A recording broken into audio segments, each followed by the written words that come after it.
What's up, guys? Welcome back to my channel. My name is Shamoya, aka Miss Royal Diva, and today's video we're gonna be switching it up and just trying to answer the most frequently asked questions on Google about going natural and about natural hair. So make sure you stay tuned to this video and we're gonna dive right into it.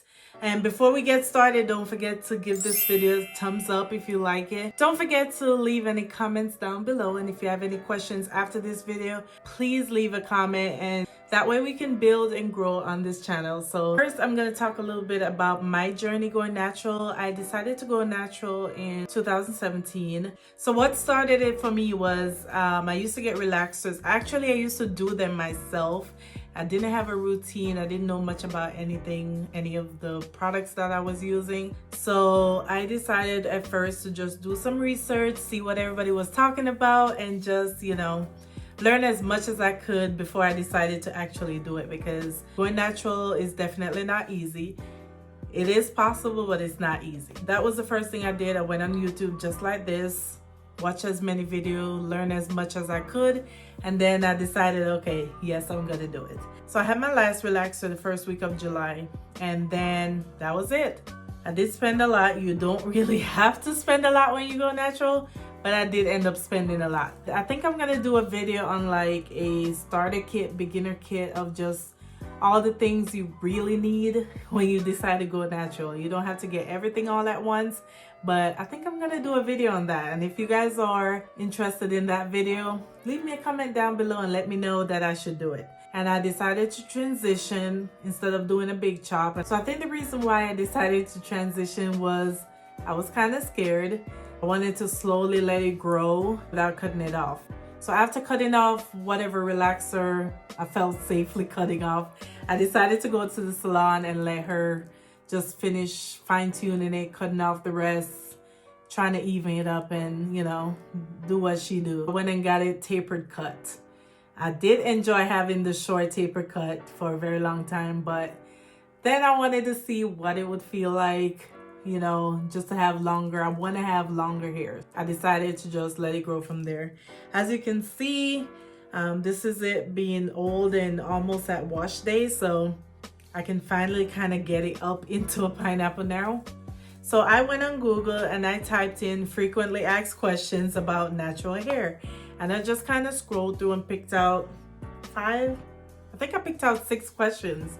And I'm just gonna answer those 6 in this video because I don't want to make the video too long. So one of the main questions I saw was, how do you go natural? When you transition, you kind of just let it grow. You cut off the relaxer, of course, and you just kind of start letting it naturally grow, and you will still have the relaxer part, and then you'll see your natural hair kind of coming through. That is very difficult at times because basically you're dealing with 2 different textures. You kind of just have to wing it. If you're good at protective styles, if you're able to get protective styles, then that's a great idea. So there's a lot of videos like on YouTube, or even just using like Pinterest and kind of just finding ideas how to style it. So for the big chop, you kind of just go to the salon and get it all, cut it off, and just start from scratch. A lot of people do that because they don't want to have to deal with what I was saying about the different type of textures. I would say it's up to you on which one you rather have.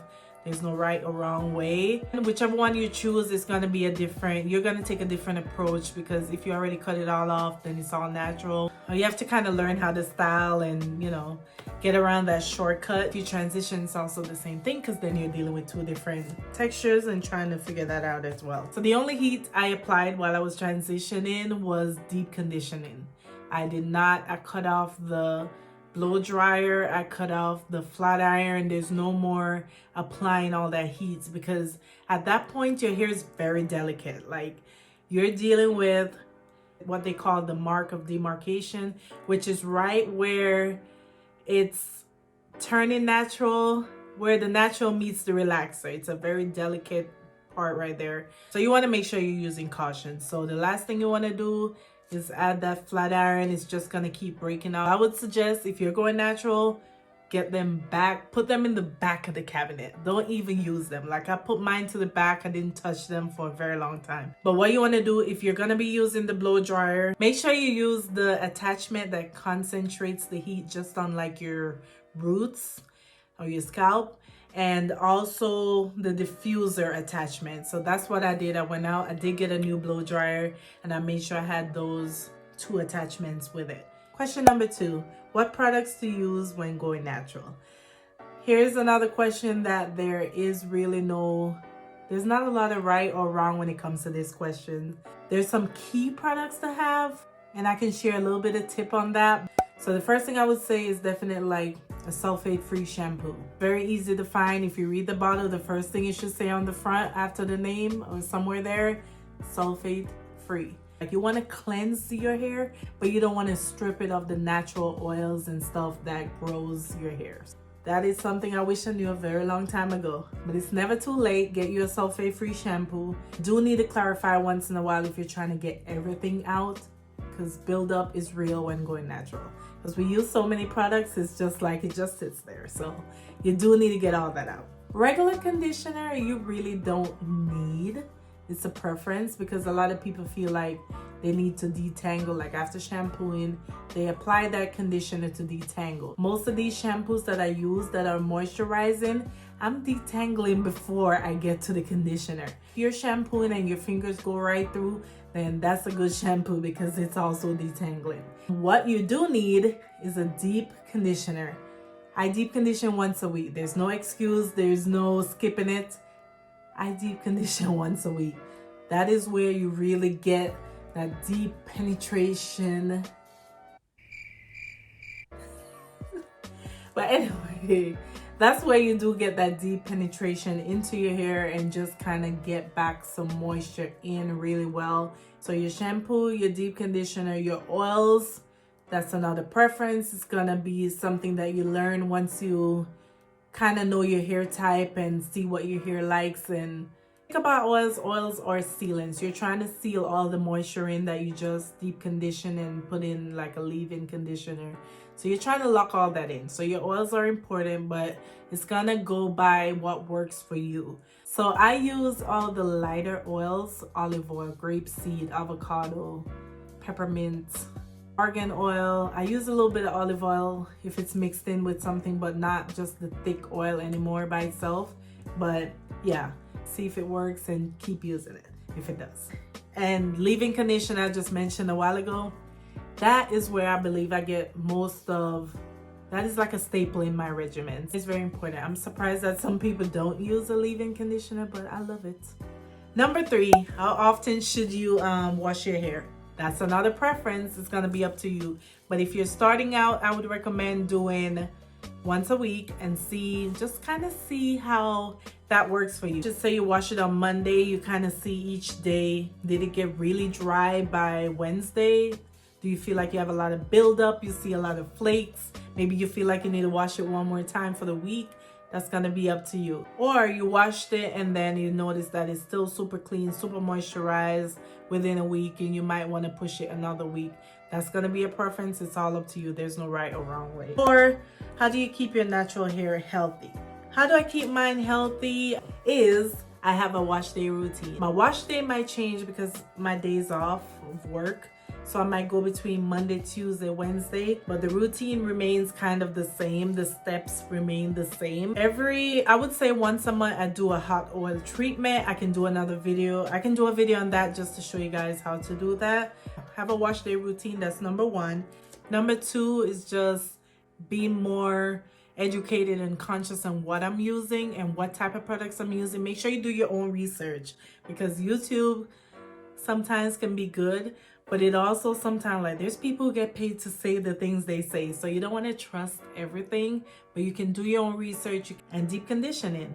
So those are, I would say, are my top 4 for hair healthy. Number 5. So the last question is how to keep your hair moisturized. Again, it's having a regimen, having a routine, and sticking with it. So there's 2 methods when it comes to getting moisture into your natural hair. You have the LOC, liquid, oil, and cream.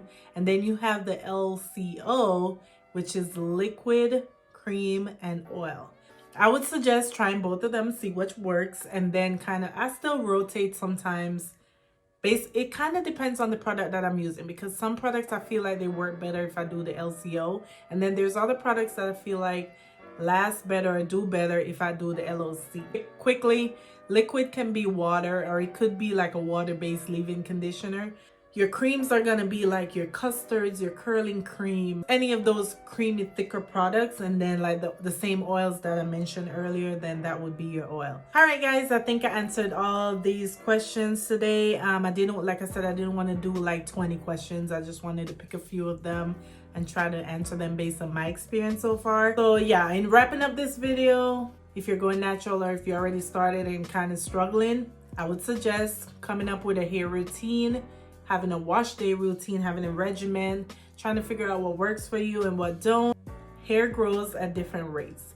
So don't let social media or the people around you like tell you, hey, you know, your hair should be longer by now, or it can, because there are times when I look at people online, I'm like, wow, they started transitioning after me. Like, how are they already shoulder length?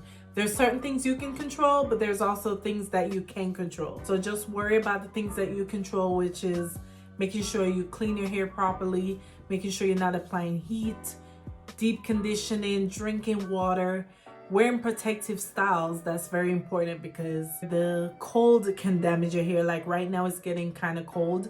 So I'm gonna be starting to wear a lot more like crochets and hair wraps, just anything to protect your hair. Also, I did switch to having a satin pillowcase because there are times when my hair wrap or my hair cover for the night does not stay on. Something you can just get from Amazon. It's not even that, you don't have to get like real satin. It's a learning process as you go along. What works for you may not work for me. What works for me may not work for you. So those are my final tips on that, and hopefully you guys learned something from this video. And guys, please engage and ask questions or start a conversation in the comments. So thank you guys for joining me for this video. It was a little bit different doing this, but I hope you guys enjoyed it. Until next time, see you guys later. Bye.